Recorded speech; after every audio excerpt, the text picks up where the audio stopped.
किसी की पुताई करने जाना है तुम्हें?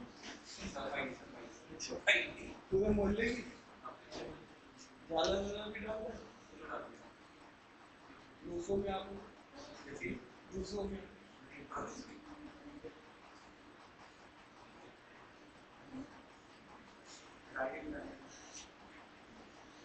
चलो भैया बताओ, इसको बोलते हैं ग्रेटेस्ट इंटीजर फंक्शन। लिखना, एक लाइन लिख लेना इसके बारे में। इसको डिफाइन कैसे करते हैं? बॉक्स से। इसको किससे डिफाइन करते हैं? बॉक्स से, है ना? तो ये जो बॉक्स है इसको डिफाइन कर रहे हैं ग्रेटेस्ट इंटीजर फंक्शन को। इसमें लिख लेना, अगर मैं ऐसा बोलता हूं तो इसके सामने इसका नाम क्या होता है? क्या होता है? इसको क्या बोलेंगे? इट डिनोट्स द ग्रेटेस्ट, लिखना, it denote the greatest integer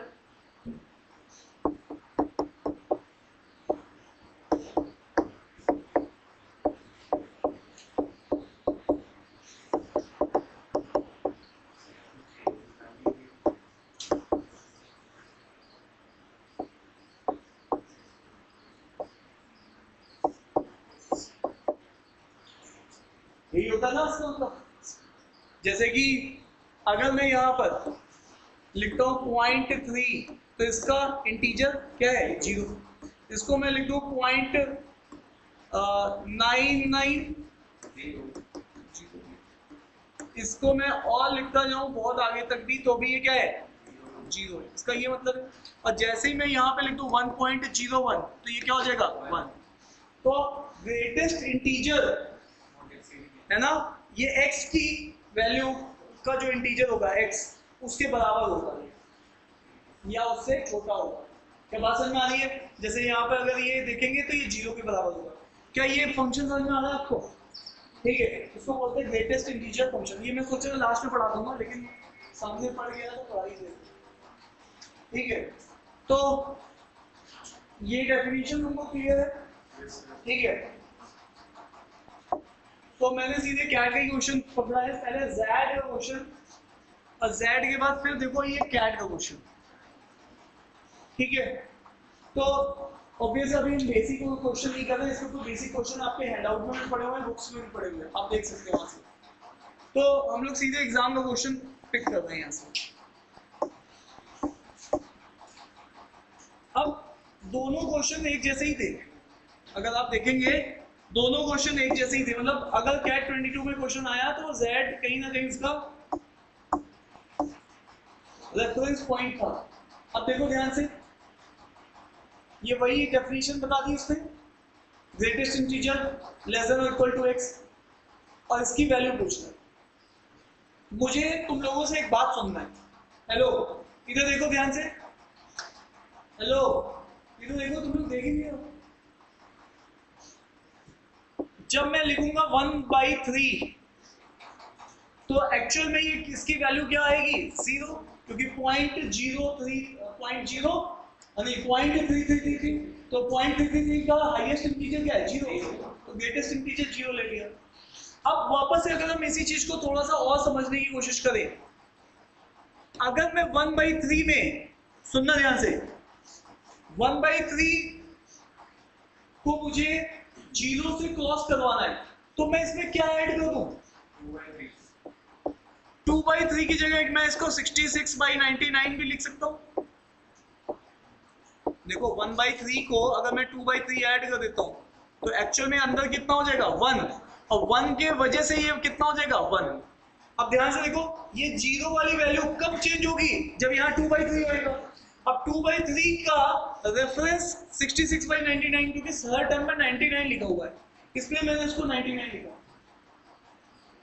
ठीक है, तो तुम्हारे पास बेसिक वही है कि ये ट्रांजिशन कब करेगा? ग्रेटेस्ट इंटीजर फंक्शन 0 से 1 कब जाएगा?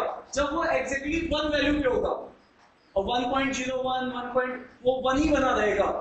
ठीक है, तो अब वापस आओ, इसका मतलब इसका ये ट्रांजिशन पॉइंट है। ठीक है, तो अब यहां से तुम्हें क्या बात समझनी है?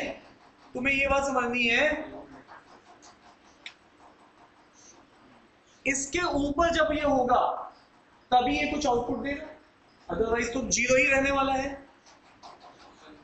हेलो, मैंने कहा कि भैया मुझे कुछ पैसे दे दो, तो दिलशाद जी पैसे लेके आ गए यहाँ पे 0.3, एटीएम में ये निकलते ही नहीं बात, जीरो। फिर उसके बाद मैंने उनको बुलाया, कपूर साहब के पास, वो तो पहले से गुस्सा बैठा था। उन्होंने कहा कि ऐसा नंबर दूंगा कि हो भी जाए कि हाँ दे के आए हैं और आउटपुट भी इनको कुछ मिले ना। कपूर साहब ने ले दिया 0.999, ठीक है। मैंने सर थोड़ा सा कम रहेगा, नहीं तो 1 रुपया तो निकल ही आता है, ठीक है। अब फिर आगे प्रथम जी ने कहा सर आप तो साथ वाले हैं, कोई बात नहीं, उसको हम लोग इतना कर दें। तो इन्होंने ये क्रॉस करा दी वैल्यू, बल्कि प्रथम जी ने और भी दया नहीं दिखाई, इन्होंने केवल 1 ही दिया, तो आउटपुट क्या आ गया 1।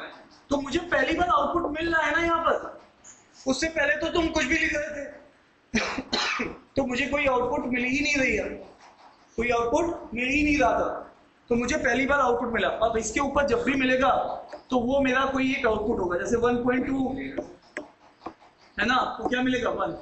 तो तुमने क्या ऑब्जर्व करना है, तुमने ये ऑब्जर्व करना है कि मैं 1/3 में कुछ भी ऐड करता रहूं तो मैं जीरो ही रहूंगा, until unless 1/3 में मैं क्या नया ऐड करूं 2/3, तभी जाके मुझे पहली बार आउटपुट 1 मिलेगा। और क्योंकि मैंने ये पैटर्न देखा 2/3 का पैटर्न, तो मैंने 1/3 के साथ नीचे लिखा 99, तो ऊपर मुझे 2/3 बनाने के लिए क्या लिखना पड़ गया 66। तो ये अरेंजमेंट मैंने अपनी आप से किया। ये पहला नंबर है जिसमें मुझे पहली बार आउटपुट मिलेगा, और ये सी है।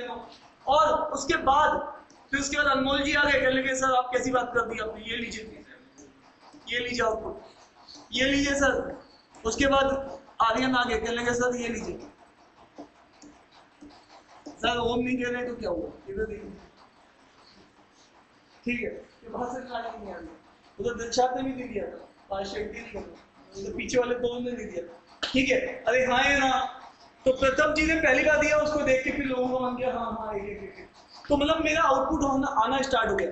तो अब ये कह रहे हैं ये इसका सम क्या होगा भैया, जब तक ये यहाँ तक नहीं पहुंचेगा तब तक ये जीरो ही देगा। तो इससे पहले के तो सब जीरो ही थे, गिनूंगा मैं कब 66 से लेके, क्योंकि पहली बार 1 यहीं पे मिलेगा, अगली बार फिर यहाँ पे 1 मिलेगा, फिर अगली बार यहाँ पे 1 मिलेगा। तो अब यहाँ पर आप देखो, अब मैं आपसे फिर से ये बात कहना चाह रहा हूं, 1 के बाद ये 2 कब बनेगा, है ना। अब ये देखो 1/3 में मैं क्या ऐड कर दूं ताकि मैं एग्जैक्टली पहली बार 2 बन जाऊं, 5/3, तो मैं 2 बन जाऊंगा। और इसको 99 बनाने के लिए किससे मल्टीप्लाई करूंगा 33 से, समझ पा रहे हो। तो इसका मतलब है 2 वाली कहानी अगर मैं देखना चाहूं कि 2 कब बनेगा तो 33 से मल्टीप्लाई करूंगा तो 99, ऊपर वैल्यू कितनी बनेगी, ऊपर 33 × 5। स्वीकृति ने तो बस यहाँ पे इसका ये देखते ही छोड़ दिया था, तुम भी मत देखो, बस मास्टर की तरफ देखना, कहीं कुछ कह ना दे, बस ऐसे फोकस करना, लगना चाहिए कि हम लोग समझ रहे हैं। हाँ बोल देंगे लास्ट में डिसाइड हो गया हमारा, इधर से सुनना इधर से निकालेगा, नहीं तो बीच में ऑटोमेटिक भी बाहर निकल जाएगी ठीक है। अरे कहना क्या, वापस आओ।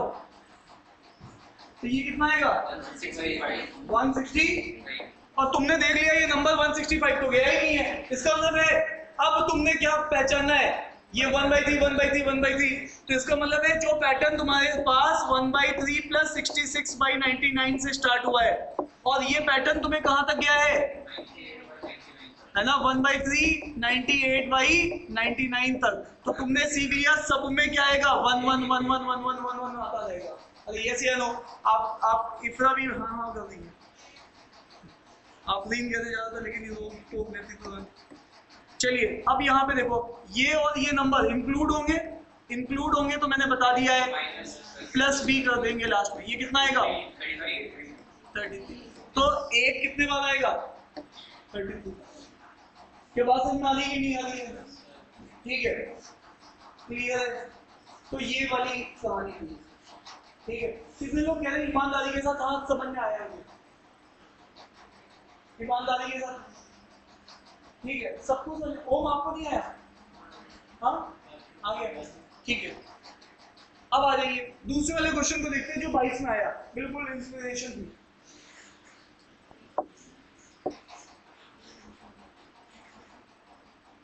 इस क्वेश्चन का आंसर क्या होगा? हाँ सॉरी, हाँ कैसे? हाँ देखना ध्यान से, अब उसमें देखो ध्यान से, तुम्हारे पास कहानी तो वही चल रही है, n की वैल्यू डालना, ठीक है, तो जब तक ये 1/5 है, ठीक है, प्लस n/25 है, अब इसको अलग अलग देखना आसान नहीं है थोड़ा, तो पहले थोड़ा सा आप इसको क्या कर लो, कंबाइंड कर लो, या कंबाइंड नहीं भी करोगे तब भी एनालाइज कर सकते हो, लेकिन कंबाइंड कर लोगे तो जल्दी एनालिसिस हो जाएगी। ये 25 है और ये हो जाएगा 5 + n, n की वैल्यू 1 से लेके n तक है।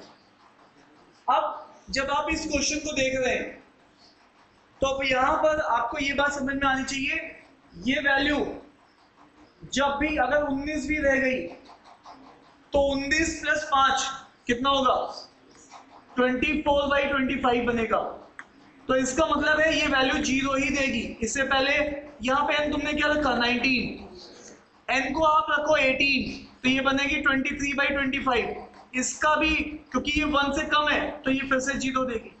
इसी तरीके से यहाँ पे 5 से लेके 25 से लेके आगे तक ये जितने भी नंबर्स है, यहाँ पे तो n मैंने रखा ही नहीं है, 0 रखा है, यहाँ पे भी क्या आएगा 0, तो साहब ये 0 0 0 0 देता रहेगा।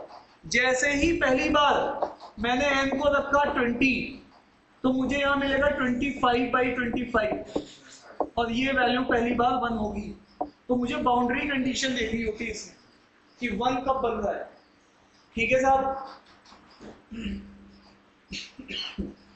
अब इसी तरीके से अब आप यहां पर ये भी अंदाजा लगाओ कि आपको 2 कब मिलेगा, तो यहां पे देखो ऊपर ये 50 बनना चाहिए, 50 / 25 कितना हो जाएगा, तो n को 45 रखना पड़ेगा, क्या रखना पड़ेगा 45।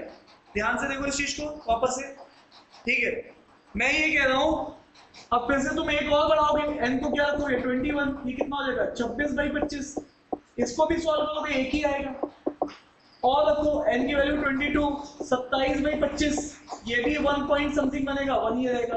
तो इसी तरीके से जब तुम n बढ़ाते जाओगे, इस चीज को मैं अब यहाँ कंटिन्यू कर रहा हूँ, तो n की वैल्यू तुम्हें समझ में आएगी यार, जब मैं इस वैल्यू को 45 रखूंगा तो ये ऊपर वाली वैल्यू बनेगी 50, नीचे वाली वैल्यू है 25, तो इनकी वैल्यू का क्या आएगा 2 आएगा। क्या ये बात समझ में आ रही है? तो ये तुमने सेकंड ब्रेक पॉइंट निकाला, ठीक है। अब ध्यान देने वाली बात क्या है, 1 1 1 1 1 ऐसे करते हुए आएंगे हम लोग। तो देखो हम लोगों ने कहां से 1 मिलना स्टार्ट हुआ, हमें 21 से, और कहां तक आ रहा है 45 तक। कितने नंबर्स हो गए, कितने नंबर हो गए, अरे बोलो, अरे इस पे तो तुम्हें 2 मिल रहा है ना, तो यही तो मैं कह रहा हूं। तो तुम क्या करोगे, यहाँ पर 44 रख के देखोगे, तो ये तुम्हें फाइनली क्या मिलेगा 49/25, ये भी वैल्यू 1 पॉइंट समथिंग रहेगी, तो इसकी वैल्यू भी 1 ही मिलेगी तुम्हें। तो तुम अब ध्यान से देखो 44, यहां तक अगर तुम आ रहे हो तो 26 आ जाएगा। तो ध्यान से सुनो, तो तुमने काउंटिंग कहां से स्टार्ट की 20 से, और कहां तक है 44 तक। यहां पर हर नंबर से तुम्हें क्या मिला 1 1, और नंबर यहाँ पे कितने कितने हैं 44 - 20 + 1, तुम्हें इसका सम कितना मिल रहा है 25, और तुम्हें चाहिए भी कितना 25। इसका मतलब तुम्हें जो टर्म्स रखनी है वो 44 तक रखनी है। सर 45 ले लो क्या, 45 ले लोगे, इससे 2 मिलेगा 27 हो जाएगा सम, 27 नहीं बनाना 25 के बराबर रखना।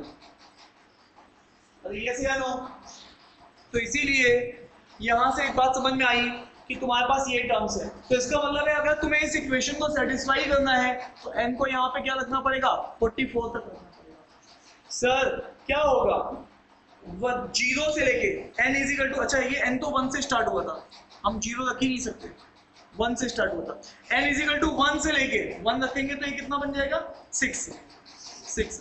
हाँ 1 से लेके 19 तक तो 0 मिलेगा, और 20 से लेके 44 तक 25 बार 111 मिलेगा, जो इक्वेशन को सेटिस्फाई करता है। क्या तुम्हें अभी समझ में आ रहा है नहीं आ रहा है? अरे बोलो भाई लोगों। हाँ जी आ रहा है, ठीक है। तो ये हमारा ग्रेटेस्ट इंटीजर का कॉन्सेप्ट था। क्या ये बात क्लियर है? चले आगे। इस बार मैं रिकॉर्डिंग को पार्ट वाइज सेव कर दूं क्या, कहीं ऐसा ना हो कि बाद में